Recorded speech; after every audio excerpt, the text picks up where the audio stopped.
प्रयास न्यूज मध्य प्रदेश का तेजी से बढ़ता न्यूज चैनल। भीषण गर्मी, तपती धूप और अपने आराध्य के प्रति प्रेम और विश्वास, आग की तरह गर्म सड़क पर नंगे पैर चलते भक्त। यह नजारा था उत्तराखंड की पवित्र देवनगरी हरिद्वार का, जहां सैकड़ों भक्त सुप्रसिद्ध कथावाचक पंडित अनिल कृष्ण शास्त्री जी महाराज श्री धाम वृंदावन वाले के सानिध्य में निकली भव्य और ऐतिहासिक श्रीमद् भागवत कथा की शोभा यात्रा और कलश यात्रा का। इस शोभा यात्रा और कलश यात्रा को जिसने भी देखा देखता ही रह गया। हाथों में कलश लिए सैकड़ों महिलाएं, पीतांबरी वस्त्र धारण किए सैकड़ों पुरुष और पारंपरिक वेशभूषा में छोटे छोटे बच्चे आकर्षण का केंद्र रहे। पंडित अनिल कृष्ण शास्त्री जी महाराज के सानिध्य में निकली शोभा यात्रा और कलश यात्रा श्री मंगल आश्रम से होती हुई गंगा तट पहुंची और वहां कलश में पवित्र गंगा जल भर पुनः श्री मंगल आश्रम पहुंची। भक्तों की भक्ति देख हर कोई दंग रह गया। इतनी भीषण गर्मी में जहां घरों से निकलना नामुमकिन है, वहीं इस शोभा यात्रा और कलश यात्रा में कई महिलाएं और पुरुष नंगे पैर चले और भक्ति में रमे रहे। पंडित अनिल कृष्ण शास्त्री जी महाराज के सानिध्य में 13 जून से 20 जून तक श्रीमद् भागवत कथा के साथ श्री राम महायज्ञ का आयोजन भी किया जाएगा। प्रयास न्यूज हरिद्वार से आदित्य उपाध्याय की रिपोर्ट।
जरा इनका ले लेना।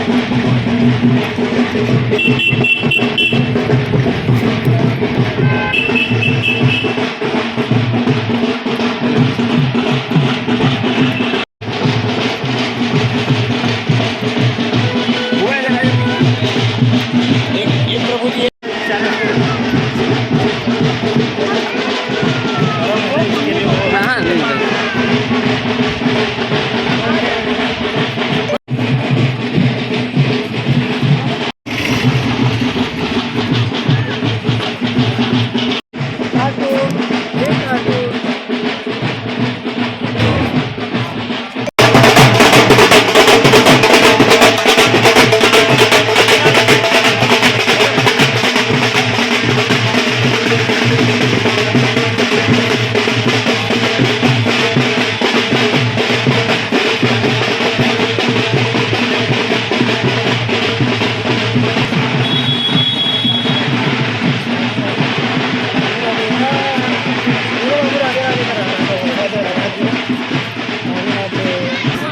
चरमणवती वेत्रिका क्षिप्रावेत्रवती महासुर नदी ख्याता जया गंडकी पूर्वा तुलयासदा मंगलम नमामि गंगे तव पाद पंकजम सुरासुरैर्वंदित दिव्य रूपं मुक्तिं च ददासि नित्यं भावानुसारेण सदा नराणां गंगायै नमः।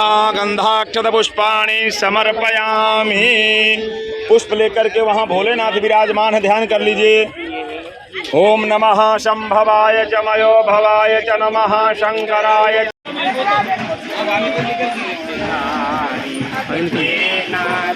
नारायण वासुदेवा। पयामी। एक नैवेद्य लिए जाइए, पुष्पास अर्पण करके आइए और गंगा जी में पुष्प छोड़ दीजिए, नैवेद्य छोड़ दीजिए, पुष्प नैवेद्य गंगा जी को अर्पण कर दीजिए। ओम देवी सुरेश्वरी भगवती गंगे त्रिभुवन तारिणी तरल तरंगे शंकरिया की जय। जल जल ग्रहण करिए, भर भर के दे दीजिए उनको। जय। एक कोई सिक्का हो छोड़ दीजिए। हाँ। 2-3 लोग आ जाइए, कलश देते जाइए, कलश भर भर कर दीजिए।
हरिद्वार में ये रखा गया है मंगल आश्रम में।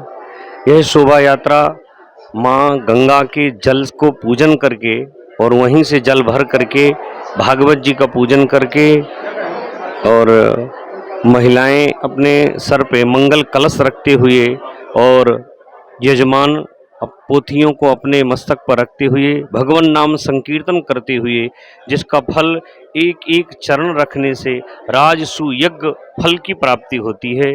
कुछ माताएं बहनें इतनी श्रद्धालु थीं जिन्होंने अपने चप्पल जूते भी नहीं पहने, पादुका भी नहीं पहने। इस 12 बजे दोपहर में भी इतना हर्ष उल्लास दिखाई दिया। ऐसी शोभा यात्रा समस्त पीत वर्ण में यजमान थे और लाल वर्ण में समस्त यजमान पत्नियां, सौभाग्यवती स्त्रियां मंगल कलश लिए हुए भगवान नाम संकीर्तन करते हुए एक एक चरण जो चलती आई हैं। तो भागवत जी में वर्णन है, यस्याम स्नानार्थम चागतः पुंसाम राजसू यज्ञ फलम न दुर्लभम इति। एक एक चरण रखने से राजसू यज्ञ के समान फल प्राप्त होता है। जो आज 13 जून से लेकर के 20 जून तक यह श्रीमद् भागवत ज्ञान यज्ञ की कथा और प्रातःकाल 9 से 12 बजे तक श्री राम महायज्ञ और 3 बजे से 7 बजे तक श्रीमद् भागवत की पावन कथा यह सुनाई जाएगी। इस कथा का संकल्प गंगा जी को ही कथा श्रवण कराना है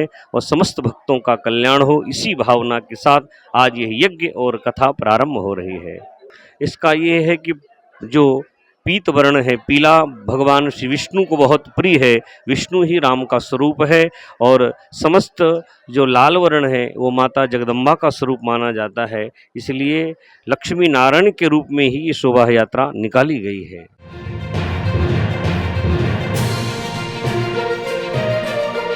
प्रयास न्यूज मध्य प्रदेश का तेजी से बढ़ता न्यूज चैनल।